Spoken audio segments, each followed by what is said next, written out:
Pas 38 orësh qezmat e shtëpive dhe bizneseve të pjesës verilindore të qytetit ka nisur të rrjedhin ujë. Gjatë kësaj periudhe, qytetarët kanë bërë zgjidhje të ndryshme, duke përdorur ujin e papishëm të puseve ose duke blerë ujë me shishe. Ndërkohë, kompania rajonale bifurkacioni është mjaftuar me një postim në faqen e zyrtare në Facebook, duke njoftuar se furnizimi ishte ndërprerë si pasojë e rreshjeve të vazhdueshme të shiut, të cilat kishin bllokuar ujëmbledhsin e lumit të Malltën e Redimës. Bifurkacioni tani është në kompetencë të nivelit qendror të qeverisjes. Ekzekutivi ja mori komunës kompetencat e deleguara të menaxhimit të kompanive rajonale të ujësjellësit me pretendimet se nuk po menaxhoheshin mirë. Por kuvendarja e LDK-s, Verona Isaku, mendon se komuna dhe bifurkacioni dështuan që t'i njoftonin si duhet qytetarët dhe t'u ofronin zgjidhje alternative për nevojat e domosdoshme.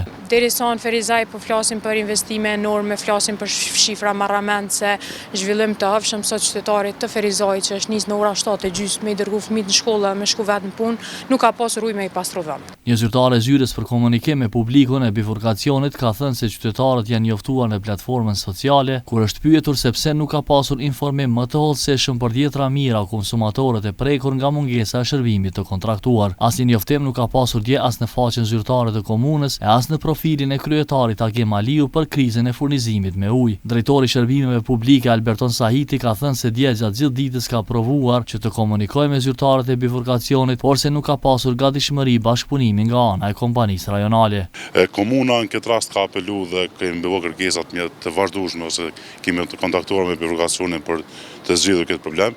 Mirë po qoftë se aty nuk është fort korrekte në raport me konkretisht me neve si komunë, nuk ne kanë dhënë arsyetime deri në ora 12 mbrëmje vonë pra me komunë arsyetim që ka turbullim dhe janë të punu për mesanuën, kur sot mëngjes sipas të informacionit që kemi do të ka filluar ka pak me ordë ujë. Mirë po Isaki LDK-s mendon se pushteti lokal është dashur t'i furnizonte qytetarët me ujë me cisterna sa për nevojat e tyre të domosdoshme. Gjendja ishte më e rënduar për banorët e ndërtesave të banimit kolektiv. Do duhet të reagonte, do duhet kërkonte përgjegjësi nga bifurkacioni, të kërkonte zgjidhje.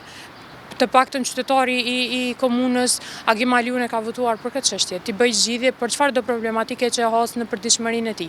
Ne si drejtoria e shërbimeve publike kemi bërë gjitha përgatitjet dhe kemi qenë në kontakt vazhdueshëm, kemi kërkuar të mirë kuptim për bifurkacion, mirë po ato me një arsyetim që po pritet shumë shpejt rregullohet, Kjo ka qenë dhe këtë ajo se çka kanë bërë ata. Banorët janë ankuar parapakamerës se uji po mban erë, por zyrtarja e bifurkacionit ka thënë se uji është i pishëm, por se kundërmimi mund të ketë ardhur prej tubave që pothuajse për 2 ditë ishin pa asnjë pikë uji.